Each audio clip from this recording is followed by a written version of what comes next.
د پاکستان د پوځ مشر وایي افغان مشرتابه ته مې دوه وړاندیزونه کړي او یوه اونۍ وخت لري. سلام ستړي مشئ، وخت مو په خیر. پام مو راګرځوم د افغان میډیا یوټیوب چینل څخه د نن ورځې د تازه او مهمې ویډیو ته. د پاکستان د پوځ مشر یو ځل بیا د افغانستان په لور توند او ګواښونکی دریځ وړاندې کړی دی.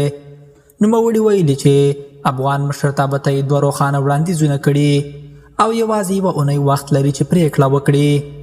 د هغه په وینا د پاکستان د امنیتي اندېښنو د لرې کولو لپاره باید کابل بیړنۍ پریکړه وکړي. د پاکستان د پوځ مشر ټینګار کړی چې یا د افغان حکومت د پاکستان مخالفین اسلام آباد ته وسپاري او یا د هغوی له افغانستان څخه وشړي.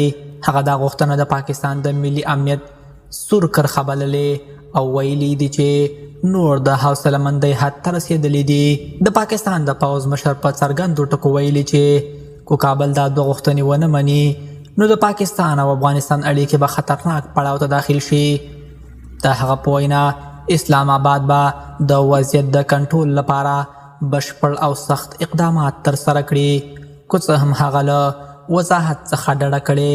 پاکستان ادعا کوي چې د هېواد مخالفې دننۍ ډلې د افغانستان له خاورې فعالیت کوي، خو افغان مشرتابه تل ویلي چې د چا پر ضد د جګړې لپاره هیڅ اړخ ته خاوره نه ورکوي. سره له دې د پاکستان پوځ د خپل دریځ په نرمولو نه ښکاري او غواړي موضوع په یو اونۍ کې حل شي. دا و تر دې مهاله د افغان میډیا یوټیوب چینل له لوري تازه مهم خبر. تر بیا ښه وخت او ښې چارې.